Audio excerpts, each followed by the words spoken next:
I was cheated and humiliated at my wife's sister's wedding. The security said I wasn't on the list. It was a beautiful day, one of those crisp mornings that promises a perfect celebration.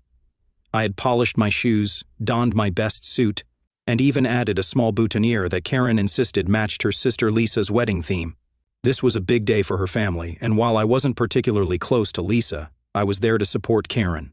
When I arrived at the grand venue, a sprawling estate buzzing with guests dressed to impress, my excitement was tempered by a creeping unease. I was proud to stand beside Karen, even if her family treated me like an outsider more often than not. Today, I told myself, was about celebrating love. I approached the entrance confidently, nodding to the security guard at the door as I handed over my invitation. He glanced at it, then at me, and frowned. "Your name isn't on the list," he said flatly. I blinked. "That can't be right. I'm Thomas Reed. I'm Karen's husband." The guard's face didn't change. "I'm sorry, sir. I can't let you in. You'll need to step aside." At first, I thought it was a mistake. Maybe Karen had accidentally forgotten to confirm my attendance. Maybe it was some clerical error. But then I saw her, standing a few feet away with her mother, Vivian. They weren't rushing to explain the misunderstanding or vouch for me. Instead, they were laughing. The sight hit me harder than I expected. Karen, the woman I had promised to love and support, stood with a hand over her mouth, trying to stifle a giggle. Vivian didn't bother to hide her amusement, her head thrown back in a loud laugh. This wasn't a mistake. This was intentional.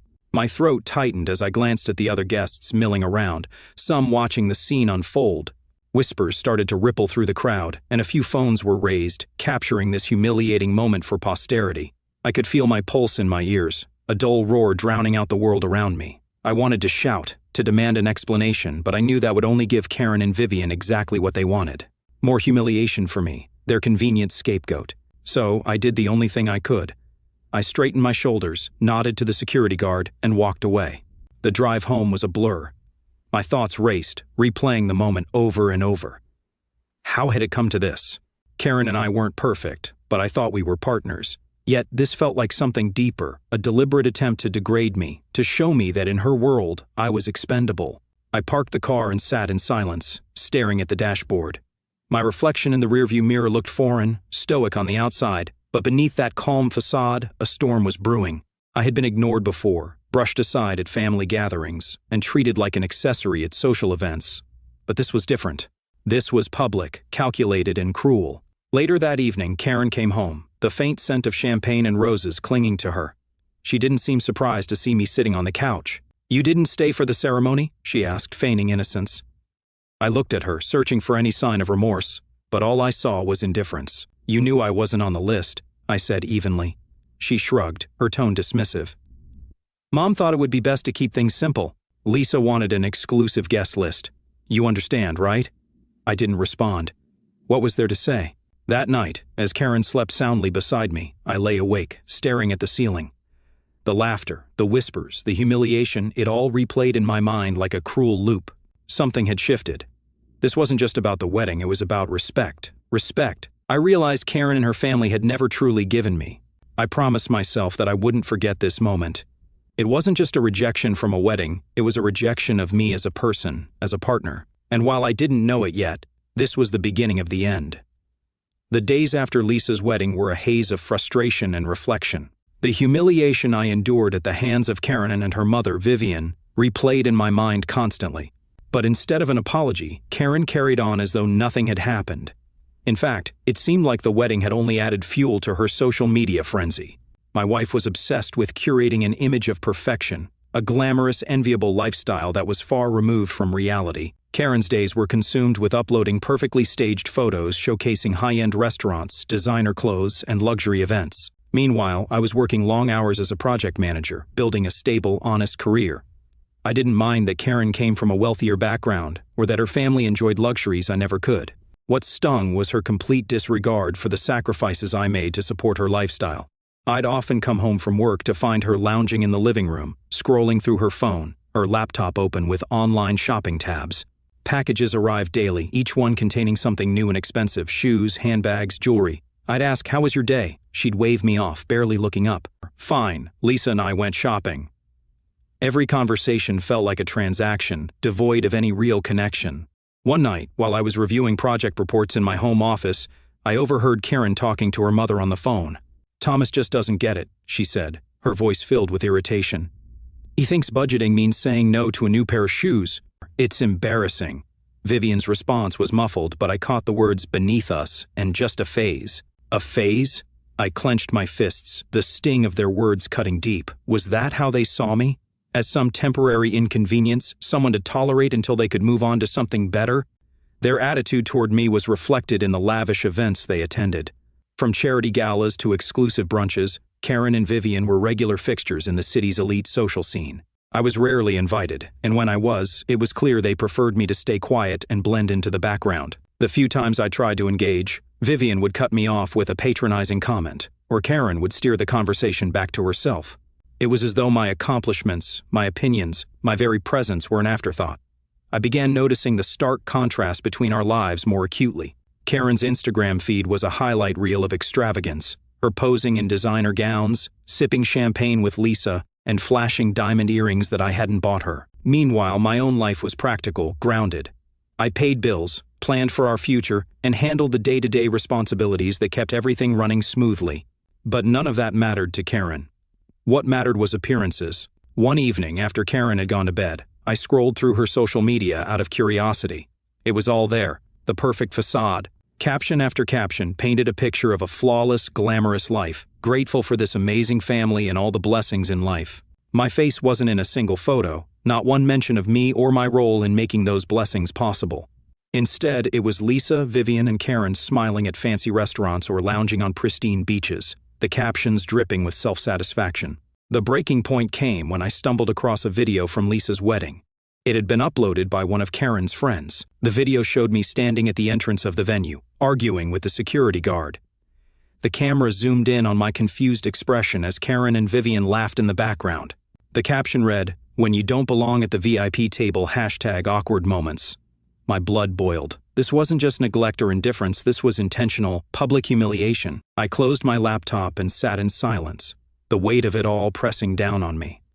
Karen and I had once dreamed of building a life together, but now it felt like I was a mere footnote in her pursuit of social validation. The contrast between our worlds was glaring, and for the first time, I realized just how far apart we had grown.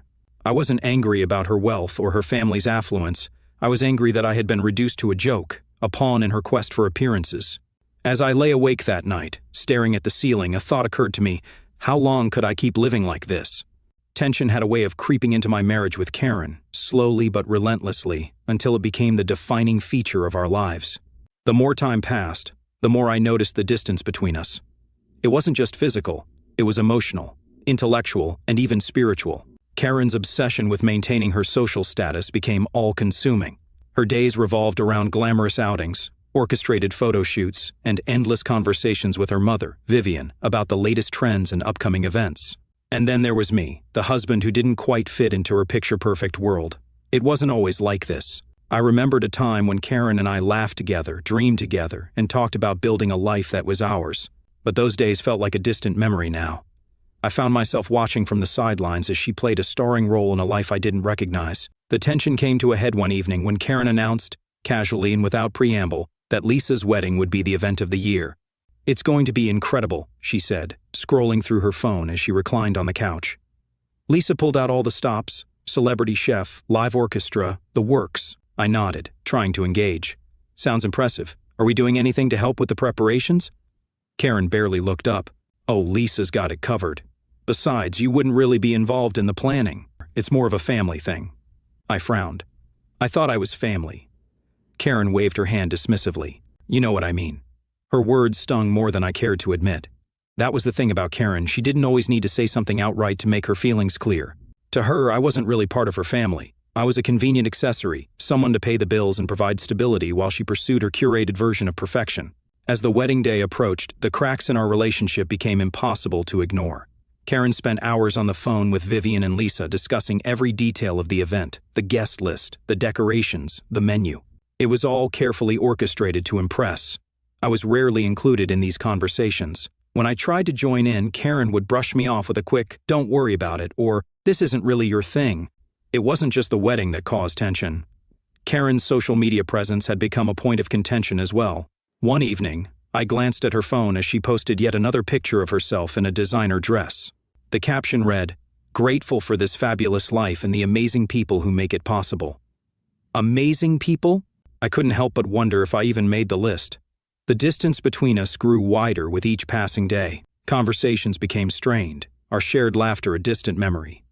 I felt like I was living with a stranger, someone more concerned with likes and comments than the man she had married.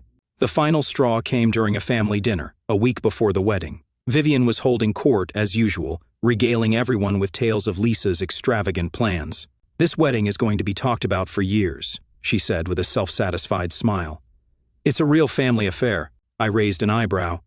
"Doesn't seem like I've been involved much in this family affair." The table went silent for a moment before Vivian laughed. "Oh, Thomas, don't take it personally. This is Lisa's day. You're more of a behind-the-scenes kind of guy." Behind the scenes? Karen chuckled along with her mother, and I felt my stomach twist. It wasn't just what they said, it was the way they said it, as though I didn't belong. That night, Karen and I argued for the first time in months. "Why do you let them treat me like this?" I demanded, my voice shaking with frustration. "Like what?" Karen shot back. "They don't mean anything by it, you're just overreacting." "Overreacting?" I said, incredulous. "Karen, I'm your husband. I should feel like I'm part of your life, not some outsider." She sighed, exasperated. "You're making this into a bigger deal than it needs to be. Can't you just let it go?" Let it go. I didn't say anything else that night. What was the point? Karen had made it clear where her priorities lay, and I wasn't one of them. The tension between us was no longer something I could ignore. It had become the defining feature of our marriage, a constant, unspoken presence that colored every interaction. And as Lisa's wedding drew closer, I couldn't shake the feeling that things were about to reach a breaking point. The day of Lisa's wedding had finally arrived. It was all anyone in Karen's family could talk about for weeks. The high-profile guest list, the glamorous venue, the endless luxuries that only someone with Vivian's influence could orchestrate. For Karen, this was more than a family celebration. It was a chance to flaunt her status, to step into the spotlight and bask in the admiration of the elite. For me, it was something entirely different. I dressed carefully that morning, pulling on the tailored suit Karen had picked out for me months earlier.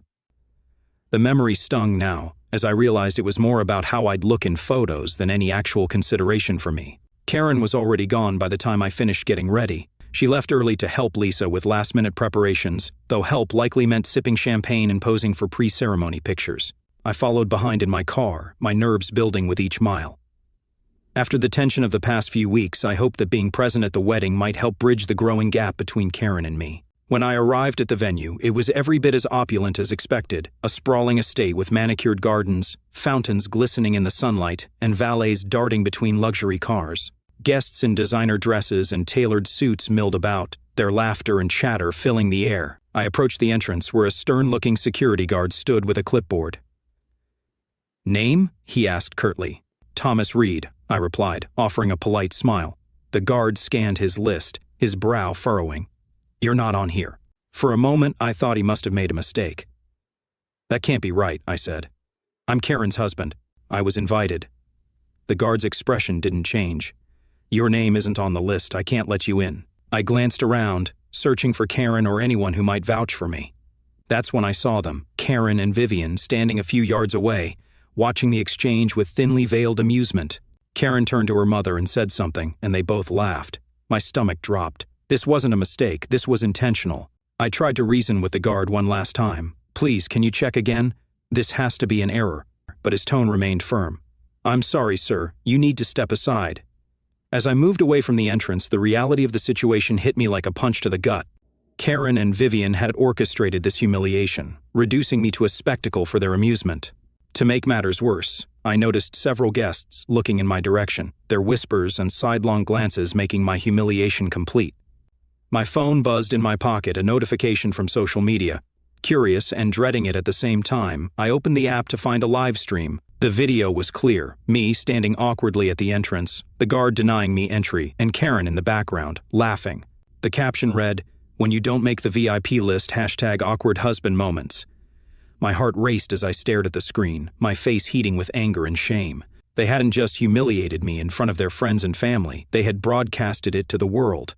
I turned and walked back to my car, each step heavier than the last. My hands gripped the steering wheel tightly as I drove away, my mind swirling with a mix of anger, sadness, and disbelief. How had it come to this? How had I gone from being Karen's partner, her confidant, to the butt of her jokes? That evening, Karen came home late, still glowing from the success of the event. "Why did you leave?" she asked casually, as though nothing had happened. "You know why," I replied, my voice colder than I intended. She shrugged, completely unfazed. "It's just a bit of fun, Thomas. Don't take everything so seriously." I stared at her, searching for some trace of guilt or remorse, but there was none. She didn't care, not about the humiliation, not about my feelings, not about us. That night, I lay awake, replaying the day's events in my mind. The laughter, the whispers, the live stream. It all felt like a cruel joke at my expense, but more than that, it felt like a turning point.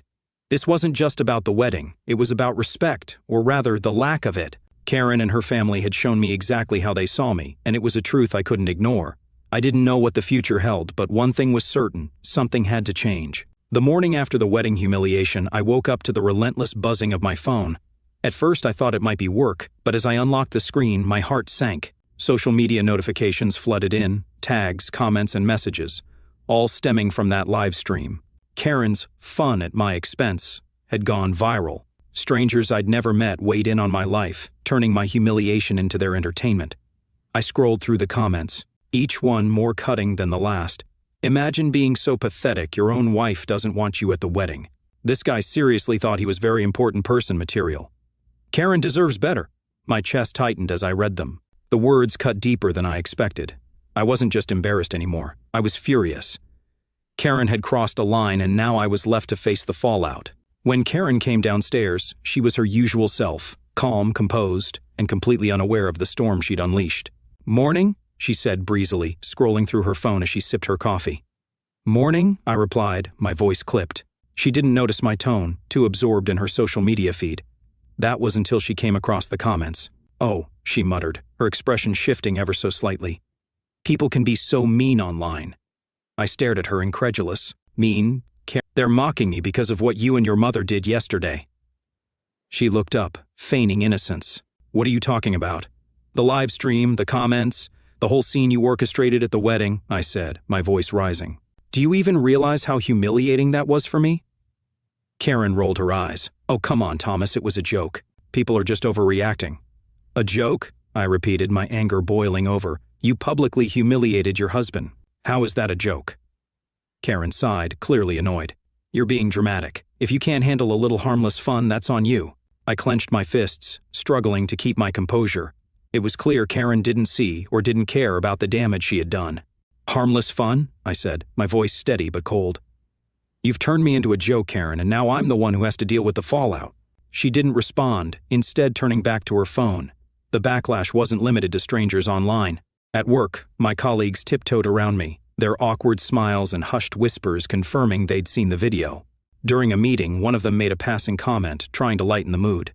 "Hey Thomas, maybe you should try getting on the guest list next time, huh?" The room erupted in laughter, but I sat there, stone-faced. It wasn't just the jokes, it was the pity in their eyes. Everyone saw me as the man whose wife didn't respect him, and it hurt more than I cared to admit. At home, things weren't any better. Karen continued to post her curated version of life online, ignoring the growing tension between us. She acted as though nothing had happened, brushing off any attempt I made to address the situation, but the worst part was the silence from her family. Vivian, who had been so vocal in orchestrating the wedding, had nothing to say about the fallout. It was as though they had washed their hands of me entirely. As the days passed, the online harassment only intensified. Karen's followers latched onto the narrative she had created, painting me as the unworthy husband who didn't belong in her glamorous world. I started receiving private messages, some taunting, others offering unsolicited advice. "Maybe you should step up your game if you want to keep a woman like Karen. She deserves someone who can match her lifestyle." Each message was a reminder of how far things had spiraled out of control. One evening, as I sat alone in the living room, scrolling through the relentless barrage of comments, I realized something had to change. Karen's disregard for my feelings wasn't just a problem, it was the problem. For years I had put up with her family's condescension and her obsession with appearances, convincing myself it would get better. But this wasn't something I could fix. Karen didn't respect me, and without respect, there was nothing left to salvage. The next morning, I made a decision. When Karen came downstairs, I handed her the laptop. open to a page full of comments from her followers. "Read these," I said, my tone firm. She glanced at the screen, her expression unreadable. "This is what your harmless fun has done," I continued. "You've made me a target, Karen, and for what? To entertain your audience?" She looked at me for once, at a loss for words. "I'm done," I said simply. "I won't be part of this anymore." I left the house that day with a sense of clarity I hadn't felt in years. For the first time, I realized I didn't need Karen's approval or her family's validation. The backlash had been painful, but it had also been eye-opening. It was time to reclaim my dignity and focus on what truly mattered, rebuilding my life on my terms.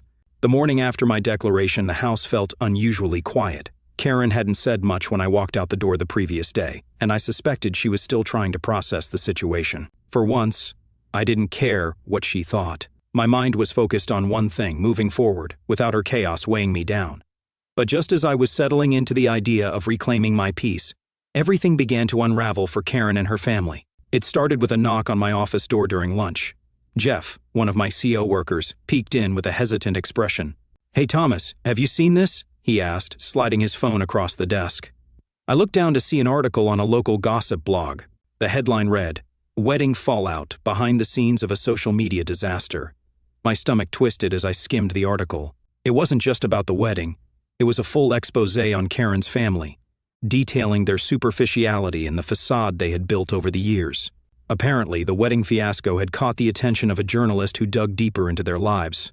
The article revealed how Vivian and Lisa had inflated their social status by exaggerating wealth, relying on loans and credit cards to maintain appearances. Karen wasn't spared either. Her social media posts were dissected, exposing the stark contrast between her curated life and reality. I should have felt vindicated, but instead I felt nothing. It was a hollow victory, watching their carefully constructed world crumble under the weight of their lies. Later that evening, I returned home to find Karen and Vivian in the living room. Vivian's usual confidence was gone, replaced by a look of desperation. Karen's face was streaked with tears, her phone clutched tightly in her hand. "We need to talk," Karen said, her voice trembling. I stood in the doorway, arms crossed. "About what?" Vivian jumped in, her tone frantic. "This article is ruining us, Thomas. Everyone's talking about it. Lisa's sponsorship deals are falling through, and people are canceling collaborations with Karen. The wedding fallout has become a PR nightmare." I raised an eyebrow. "And what does this have to do with me?" Karen stepped forward, her voice cracking. "Thomas, please, you're good at damage control. You can help us fix this." I couldn't help but laugh. "Fix this, Karen? You and your family have spent years treating me like an afterthought. You humiliated me in front of your friends, your family, and the entire internet, and now you want my help?" Vivian interjected, her tone sharp. "We didn't mean for it to go this far. It was all just miscommunication." "Miscommunication?" I repeated, my voice rising. "You orchestrated my public humiliation. That wasn't a miscommunication. It was deliberate." Karen broke down, tears streaming down her face. "I made a mistake, okay? I didn't think it would end like this. I didn't think you."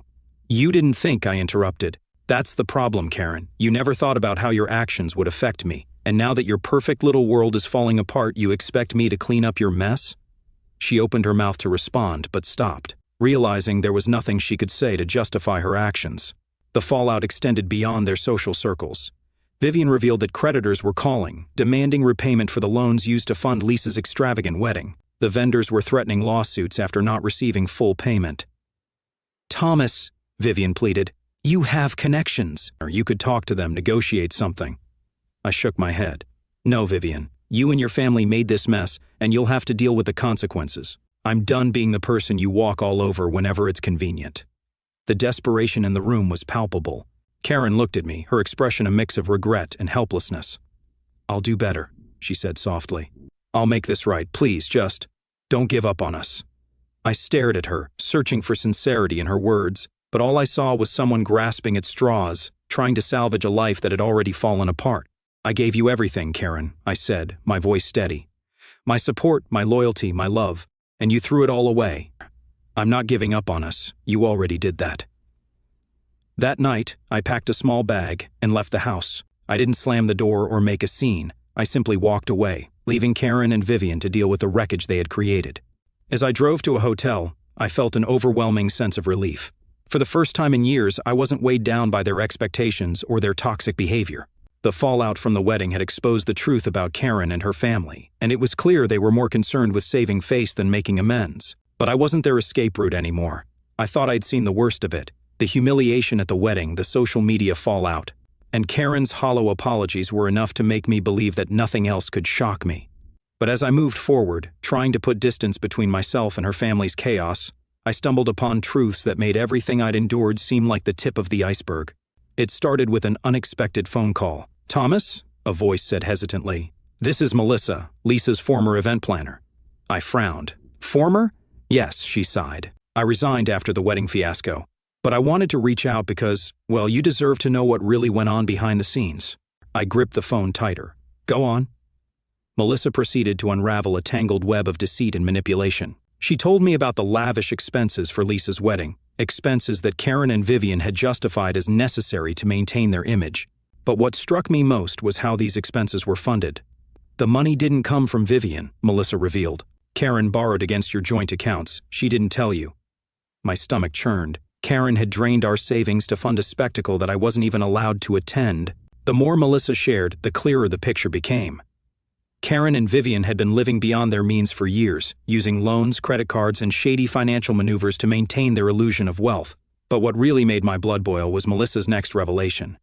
"I overheard something during the wedding preparations," she said, her voice hesitant. "Karen and Vivian were laughing about you. They said you were too simple to understand how money worked, and that you'd never notice if they used your funds." Her words hit me like a freight train. That evening, I returned to the house, not to reconcile, but to confront Karen and demand answers. She was sitting in the living room, scrolling through her phone as if nothing had happened. Vivian wasn't there, and for that, I was grateful. "We need to talk," I said, my voice cold. Karen looked up, surprised by my tone. "What's wrong now?" I threw the bank statements on the table in front of her. "Care to explain this?" She glanced at the papers, her face paling as realization set in. "Thomas, I can." "Don't," I snapped. "Don't lie to me. Melissa already told me everything. You drained our accounts to fund your sister's wedding, and you thought I wouldn't notice?" Karen's mouth opened and closed like a fish gasping for air. "It wasn't like that," she stammered. "We were going to pay it back. You know how important appearances are to my family." "Appearances?" I said, incredulous. "You sacrificed our future for appearances? Do you even hear yourself?" She stood, her voice rising. "You don't understand what it's like, Thomas. My family has expectations, and I had to meet them. You've always been content with your modest life, but I couldn't live like that." Her words stung, but they also confirmed what I had suspected for years. Karen didn't see me as an equal partner. To her, I was a means to an end, a convenient provider who could be discarded when I no longer served her purpose. "You used me," I said quietly. "Not just my money, but my trust, my love, everything. And for what? To impress people who don't even care about you?" Karen's composure cracked. Tears welled in her eyes, but I didn't feel any sympathy. The final blow came when I confronted her about the live stream and her mother's involvement. "Was humiliating me at the wedding part of your grand plan too?" I demanded. She hesitated, which was all the confirmation I needed. "It wasn't personal," she said weakly. "It was just fun. People like that kind of drama." I shook my head in disbelief. "You humiliated your husband for social media clout? Do you even hear how ridiculous that sounds?" Karen broke down, sobbing. "I didn't mean for things to get this bad. I was just trying to keep up, to make things work." Her tears might have moved me once, but not anymore. "I don't care about your excuses, Karen," I said firmly. "You betrayed me, and you betrayed this marriage. There's nothing left to salvage." She looked up at me, desperation etched on her face. "So that's it? You're just giving up?" "No," I said, my voice steady. "You gave up on us the moment you chose your family's image over our relationship. I'm just accepting it." I packed the last of my things that night, determined not to look back. As I drove away, I felt a strange mix of emotions: anger, sadness, relief. The betrayal had cut deep, but it had also given me clarity. Karen's actions had shown me who she truly was, and I refused to let her drag me down any further. It was time to start over, free from her lies and manipulation.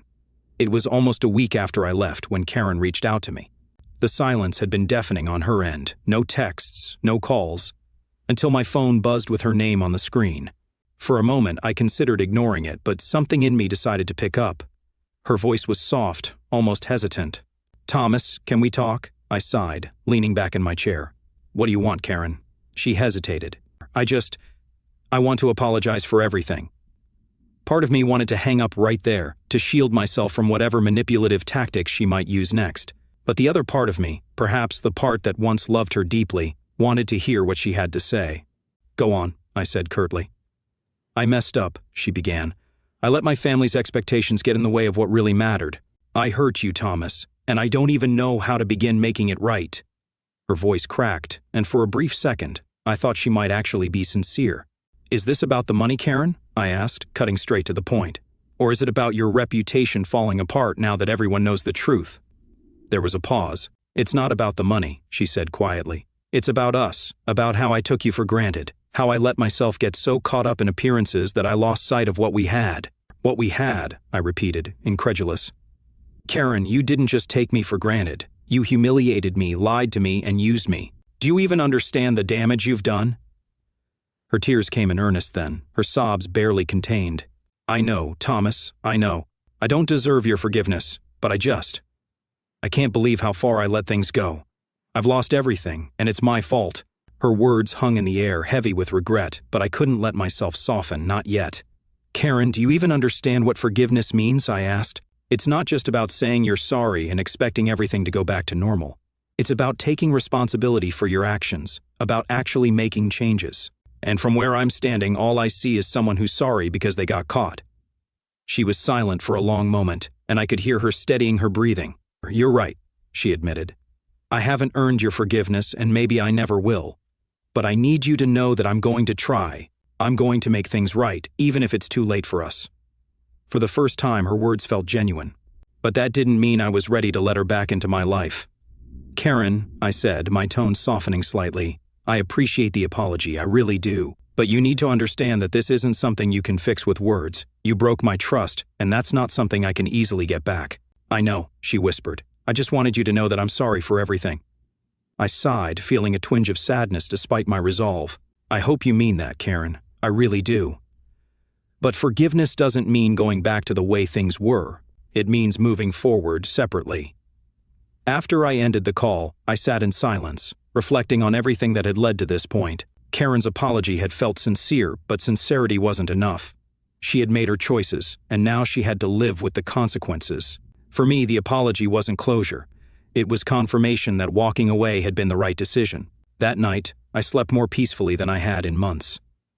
Karen's apology, while appreciated, didn't change the fact that I had a new life to build, a life free from manipulation, humiliation, and toxic relationships. And for the first time in a long time, I felt hopeful about the future. The day after Karen's apology, I felt a strange sense of peace. Not because her words had magically mended everything, but because I knew I was no longer tethered to her chaos. The weight of her manipulation and my constant attempts to hold our marriage together were gone, and in its place was a quiet clarity. For the first time in years, I focused solely on myself. I started small, tackling the things I had neglected in the wake of our crumbling relationship. My apartment, a temporary refuge after leaving the house, was bare and impersonal, but I began making it my own.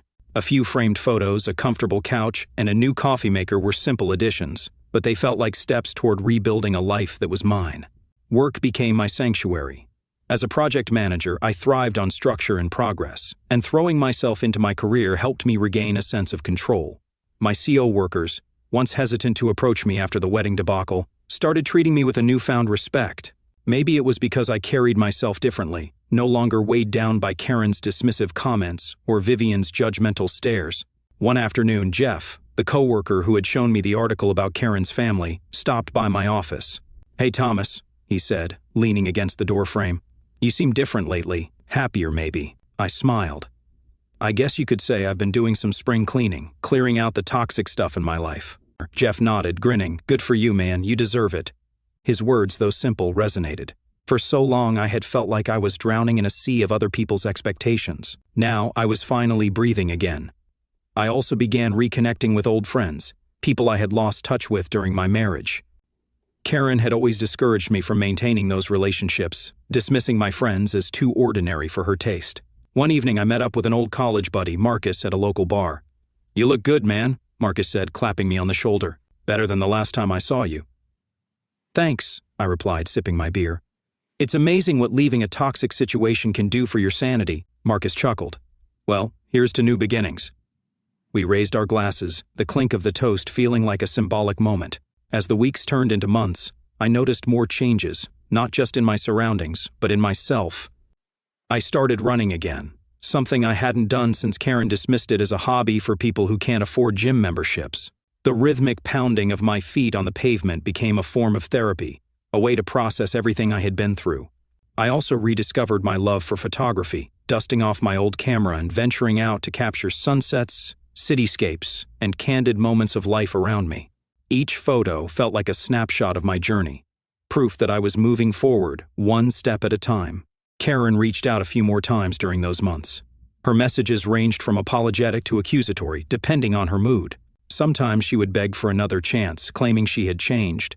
Other times she would lash out, accusing me of abandoning her and refusing to take responsibility for her actions. I didn't respond to most of her messages. When I did, it was brief and to the point. "We're done, Karen. I wish you the best, but I'm moving on."